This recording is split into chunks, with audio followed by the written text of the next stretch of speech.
ఓం నమ శివాయ. వాగర్ధావివ సంపృక్తౌ వాగర్ధ ప్రతిపత్తయే జగతః పితరౌ వందే పార్వతీ పరమేశ్వరౌ. శ్రీ శైవ క్షేత్రము రాజరాజేశ్వరి దేవి సమేత కోటిలింగేశ్వర స్వామి వారి యొక్క దివ్యక్షేత్రము. శ్రీ శైవ క్షేత్రము భూకైలాసంగా మంత్ర యంత్ర తంత్ర క్షేత్రాలతో వర్ధిల్లుతూ వేలాది లక్షలాది మంది భక్తులకు కొంగు బంగారమై వారి సంకల్పాలను సిద్ధింపచేస్తున్న సిద్ధక్షేత్రమే మన శైవక్షేత్రం. శైవక్షేత్ర వార్షిక మహాశివరాత్రి బ్రహ్మోత్సవాలు అత్యంత వైభవపేతంగా ఏర్పాటు చేస్తున్నాము. ఈ సంవత్సరం ప్రత్యేకంగా కోటి పార్థవలింగార్చన కార్యక్రమానికి పూనుకున్నాము.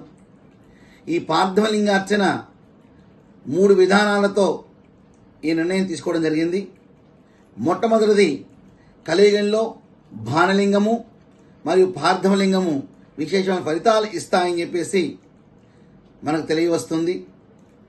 పార్థవలింగార్చన వలన జన్మ కర్మ నివారణై జీవన్ముక్తి పొందే గొప్ప భాగ్యం లభిస్తుంది.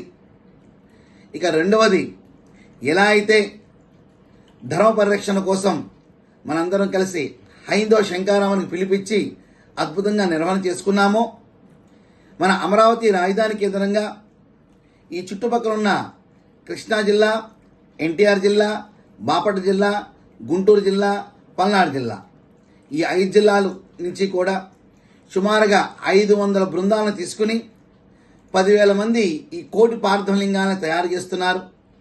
మహిళా మనులందరికీ కూడా ప్రత్యేకమైన శుభాభినందనలు.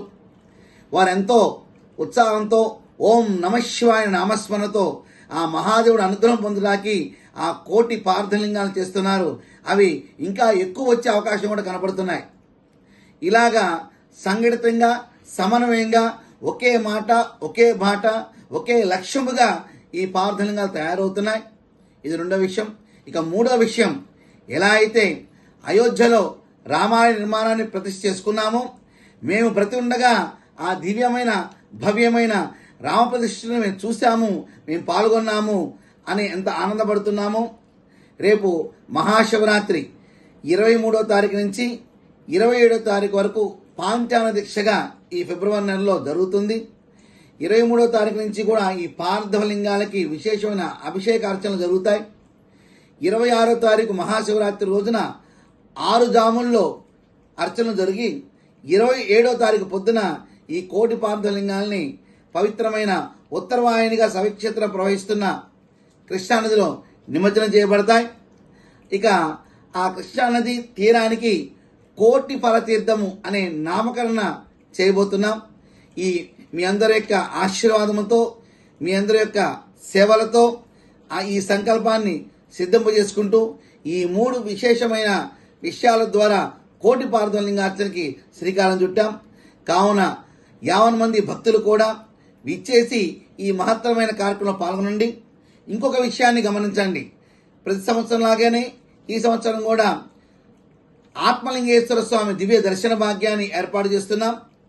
సంవత్సరం ఒక్కరోజు అనగా మహాశివరాత్రి ఉదయం 5 గంటల నుంచి అర్ధరాత్రి లింగోద్భవ కాలసం అయిన తర్వాత 1 గంట వరకు ఈ ఆత్మలింగేశ్వర స్వామి యొక్క దివ్య దర్శనం ఉంటుంది. ఆ రోజు తాళం తీయబడుతుంది.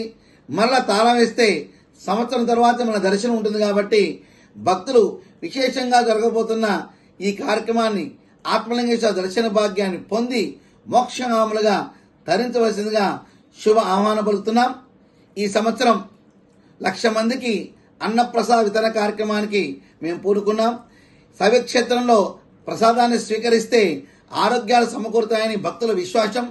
అందుచేత మరింత మందికి ఈ సౌకర్యాన్ని అందజేయాలని చెప్పి ప్రయత్నం చేస్తున్నాం. అందరికి శుభ ఆహ్వానం పలుకుతూ శుభం భూయాత్. ఓం నమ శివాయ.